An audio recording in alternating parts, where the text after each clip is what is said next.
By Ron Giles, entry submitted, April 14, 2020. It is rumored by well-meaning individuals that the USD is now on the gold standard. What does that mean? If the US does go on the gold standard, does that give value to the US dollar? There are those who would say yes.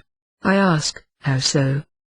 The term gold standard does mean something, but the definition of gold standard is not readily available to help us understand what it means and how it adds value to the currency. I'd like to know how it does add value, if indeed it does add value to the currency. My mistrust of the gold standard exists because I have found out that when we were on the gold standard, the gold in Ft. Knox was no longer there. Then we were taken off the gold standard, and all of a sudden, the supposed gold in Fort Knox is no longer needed to back our USD. Imagine that.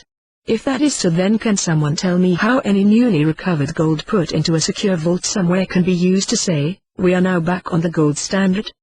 Does the USD, the fiat currency, now have value because the corporate government said a pile of gold exits somewhere and is now backing our USD, and that claim of gold somewhere has now put us back on the gold standard, as if saying it magically creates value for the USD? Color me a little skeptical of this maneuver, because the gold at Fort Knox was sold off by the Federal Reserve while we used the Middle East oil to give value to what is now the petrodollar.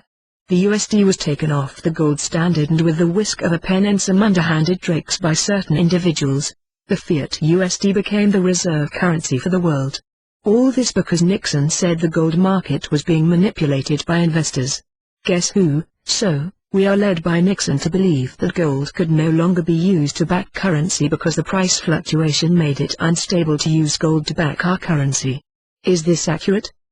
I also thought that the gold standard means the Fed cannot just simply print as much money as they wanted because there was only so much gold backing it. So much gold backing equals so much gold-backed money. But then so much gold going up in value as a result of inflation means we can print more money. Conversely, if the price of gold goes down, do we take money out of circulation? This is a dichotomy, a central bank dichotomy.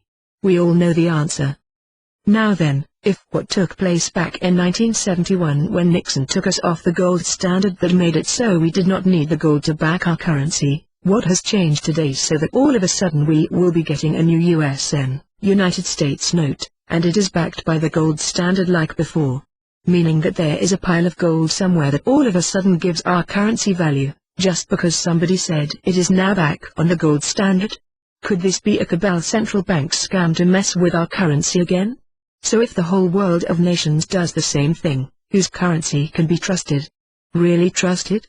No wonder the world needed a reserve currency. Is this just another round of the sleight of hand deception to trick us into believing that our new currency is backed by the gold standard that supposedly gives it value beyond the fiat system?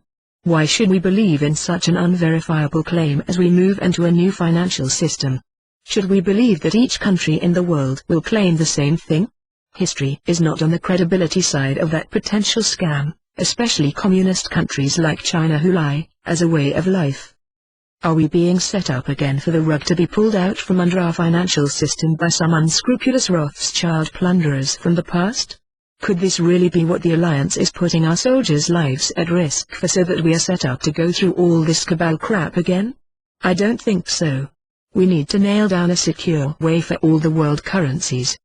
If a pile of gold over there gives our currency value, then why can I not put a couple of gold coins in my pocket and claim what I have in my other pocket as Federal Reserve notes, is now on the gold standard? So when we officially go on the gold standard, I can say that I am already on the gold standard with my fiat dollars because I have gold in my pocket, says one country to another. If you call me absurd, I have no defense. It is absurd to claim that a pile of gold over there gives added value to a nation's currency when in fact, there is no physical tie from the pile of gold to the currency. So how does that pile of gold that can be sold away as a commodity, secure our currency? Is this important? Yes, it is important. How can I make that pile of gold over there actually give value to the currency? There is a way. The new quantum financial system, QFS, comes with a process that actually ties physical gold to currency by the use of digital gold certificates. How so, you ask? That pile of gold over there happens to be located in an energetically secured vault that contains kilo bricks of registered gold. Meaning that each kilo has an identifiable serial number on it that identifies it from the others.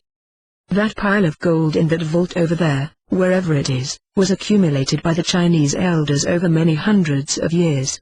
It was intended to be used in this time period when the new financial system was to be ushered in to replace the old central bank system set up by the Rothschilds. That old debt system has built-in obsolescence where it will no longer work for society. That time period is now. It is failing and failing fast. The Federal Reserve has been merged with the U.S. Treasury here in the United States to where the Treasury Department's secretary is now in charge of the issuing of money for the government. The Treasury comes under the executive branch and is controlled by President Trump. Trump is the new Fed. So what is going to happen to the gold standard? Is it going to be the same as before? The answer is no. The concept of the gold standard to back a currency has no verifiable link to currency except in the new QFS. How so? As stated above, each identified gold kilo brick has a serial number. The value of the gold brick goes up and down with the present market price as a commodity. Once the global currency reset takes place, the value of each kilo brick is determined by the market value of gold at that snapshot in time. If you divide that value of the brick by the number of dollars it takes to buy it, you have established the value of the increments of the currency that each brick can sustain. That increment is given a digital gold certificate that identifies the increment of currency that links back to the kilo serial number that is used to back that increment of currency. Gold backing with this process creates security and thus, trust, in the new financial system. The QFS keeps track of the gold certificates as a digital signature for the increment of currency and can then be transferred as a digital gold certificate from one account to another. Once the QFS is activated, the price of gold in the secured vault is set in stone with the result that the value of all currencies will never change in relationship to each other's currency regardless of the fluctuation of the market price of gold. To facilitate the gold-backed national currencies of the world in the QFS, each increment of currency will have to be on par value with increments of currency for each nation. The gold certificate will keep track of the increments and label them as dollars or pounds or yen, etc. But in reality, the par value of each increment, regardless of the national origin, will be the same. You can see that the QFS gold backing has nothing to do with the gold reserves of any nation, the gold standard. This means that there is no need to verify the gold reserves in a nation because their gold is not used to create value for their currency. In effect, the accounting system within the QFS will become a worldwide currency repository with the national names of the currency being the only difference between the gold certificates.